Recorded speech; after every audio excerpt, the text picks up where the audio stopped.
Commençons ce tour d'actualité par le centre du pays, direction Bokanda, où 75 ans d'histoire chrétienne ont été fêtés le samedi 6 juin 2026 dans une paroisse Sainte-Anne encore en chantier.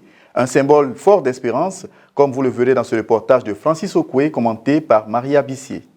Les paroissiens de l'église Sainte-Anne de Bokanda sont venus nombreux participer à la célébration des 75 ans de leur paroisse le samedi 6 juin 2026.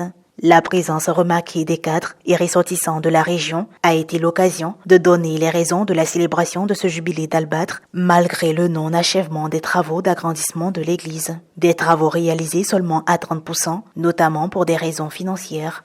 Pour terminer cette bâtisse et son ameublement qui verra ajouter environ 700 places assises, chers frères et sœurs, il nous faut mobiliser environ 60 millions encore.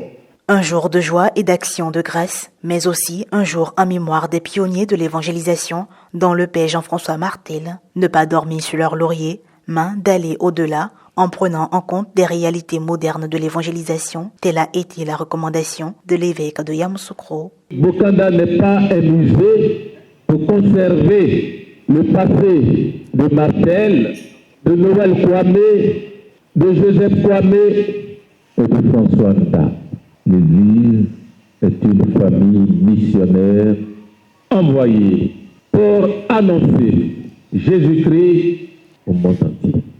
Ériger désormais l'église de 700 places en paroisse, une vision, la participation de tous et surtout la reproduction dans leur propre région de la générosité dont les cadres font preuve dans les grandes villes a été vivement souhaitée par l'évêque. L'homélie a été traduite en baoulé, la langue locale, par le cérémoniaire du jour, le père Didier Niamien. Des distinctions ont été remises aux acteurs majeurs de la vie de cette église. Les autorités politiques impliquées dans la réussite de cette fête ont adhéré pleinement au projet et s'engagent pour l'achèvement des travaux. La paroisse est certes un lieu de culte, mais c'est aussi le patrimoine de la ville. C'est comme ça que ça se passe partout. Et moi, en tant que maire de la ville, j'aimerais que Bokanda ait une paroisse à l'image de ce que je souhaite que la ville de Bokanda soit. C'est pour ça que nous tous, nous y mettons. Nous allons tenter de mobiliser les ressources là où on peut le faire pour que nous puissions contribuer à l'avancement de cette œuvre. Voir l'aboutissement de plusieurs séances de répétition assidues, une fierté pour les choristes. Plein de joie, plein d'émotion. Il faut dire encore merci.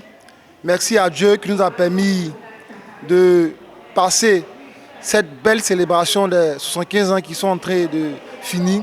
Une célébration conduite par un comité d'organisation enthousiaste qui a toujours à l'esprit une pensée pieuse pour les bâtisseurs de la foi dans cette contrée au risque de leur vie. Tout s'est bien déroulé jusqu'à ce jour. Nous rendons grâce au Seigneur pour tous les bienfaits accordés à tous les participants de ce jubilé d'Albâtre. Nous lui confions la suite de notre marche afin que notre paroisse puisse achever les travaux d'agrandissement. La foi de cette paroisse dynamique, croissante, repose sur ces pionniers-là. À travers eux, nous disons notre reconnaissance à Dieu notre Père qui fait toutes choses belles en son temps.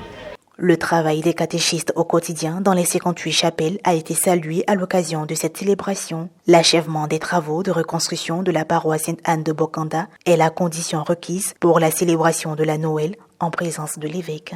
Pendant que la paroisse Sainte-Anne de Bokanda fêtait ses 75 ans, un autre événement rassemblait les foules du côté du diocèse de Grand-Bassam le même samedi 6 juin au centre Père Mathieu Rey de Koumassi. Il s'agit de la confirmation de près d'1 millier de jeunes et d'enfants. Ils ont été exhortés à la maturité pour se mettre véritablement au service de l'Église. Frédéric Monet, Alex Bakobasso.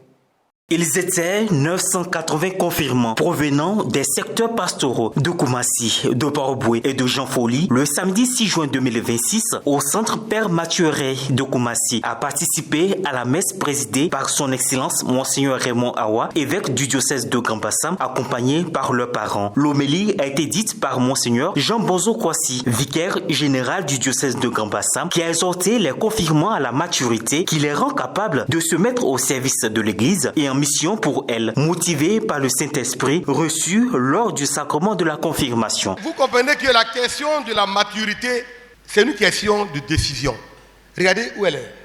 Et dans la vie de l'Église, il y a eu des enfants comme vous, des jeunes comme toi, qui ont aussi, à un moment donné, vécu une expérience qui les a fait passer de ce qu'ils étaient avant à devenir des hommes qu'on peut apprécier aujourd'hui. Après l'homélie a débuté la liturgie de la confirmation avec l'appel, la renonciation, l'imposition des mains et la chrismation. L'évêque du diocèse de Grand Bassam, aidé du vicaire général et des vicaires épiscopaux, a administré le sacrement de la confirmation aux 980 confirmés. Joyeux de recevoir ce sacrement qui consacre leur maturité dans la foi et leur aptitude à servir l'Église et à se mettre en mission pour elle, les nouveaux confirmés disent leur joie d'avoir franchi cette étape de leur vie chrétienne.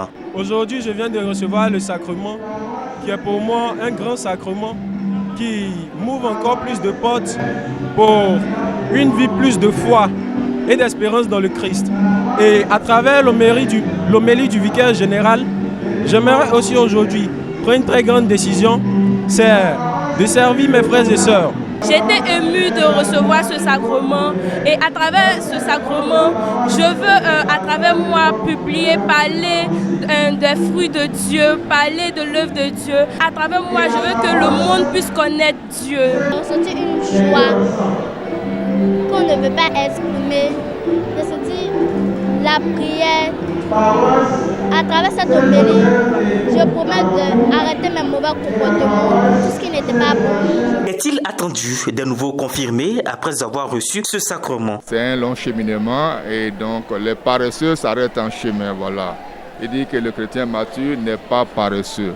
Voilà pourquoi première communion, il y a beaucoup d'enthousiasme, beaucoup d'engouement. Bon, baptême aussi, c'est la même chose. Mais il faut aller plus loin pour arriver à la confirmation au sacrement de la maturité. En ce sens, c'est normal qu'il y ait moins d'engouement.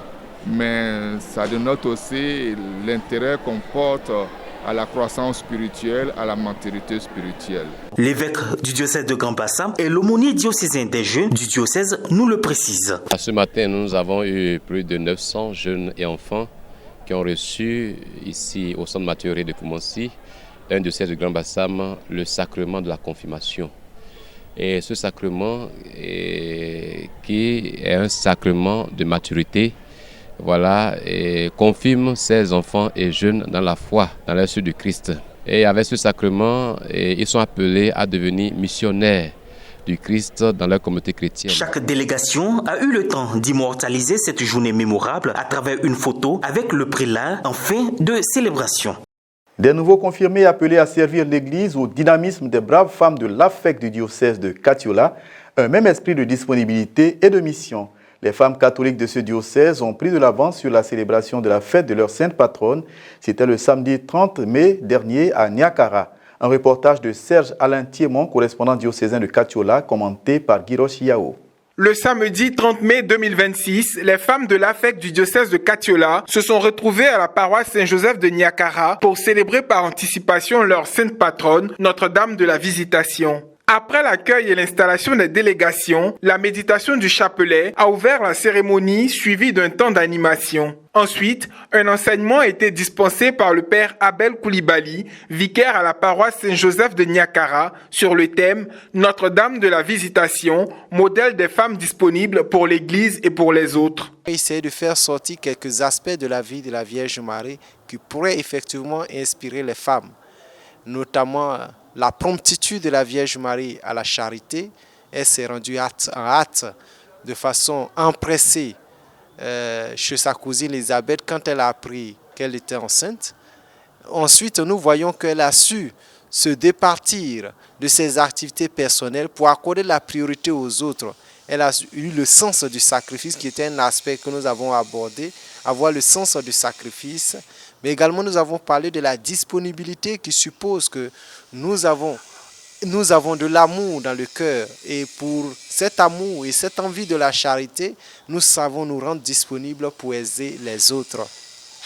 Et enfin, nous avons abordé la question de la foi de la Vierge Marie qui aide effectivement dans l'Esprit Saint à se rendre disponible pour l'œuvre de Dieu et à servir ses frères et sœurs. La messe clôturant les activités de ce jour, a été présidé par le père Sidouane Koulibaly, aumônier diocésain de l'AFEC et animé par la chorale Sainte-Marie de la paroisse Saint-Joseph de Niakara. Le père, dans le propos liminaire de son homélie, a décrit le contexte de ce rassemblement. Les femmes de l'AFEC ont exprimé leur reconnaissance au Seigneur pour tous les bienfaits reçus à travers des vivres et des non-vivres qu'elles ont portés au son des tambours et des balafons au pied de l'autel. Une célébration joyeuse au cours de laquelle le père célébrant n'a pas hésité à esquisser quelques pas de danse en communion avec les femmes catholiques du diocèse de Katiola. Nous avons invité les unes et les autres, comme Marie, à être attentives à ce qui se passe autour,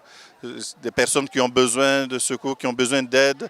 N'attendons pas qu'on nous appelle, n'attendons pas qu'on nous interpelle pour aller porter secours. Comme Marie, nous pouvons aller spontanément et porter notre secours. À la sortie, une photo de famille pour immortaliser ce rassemblement a mis fin à cette joyeuse célébration des braves femmes catholiques du diocèse de Katiola. C'est tout pour cette édition d'information. Merci de l'avoir suivi. Agréable fin de semaine en compagnie des programmes d'Ecclésia TV.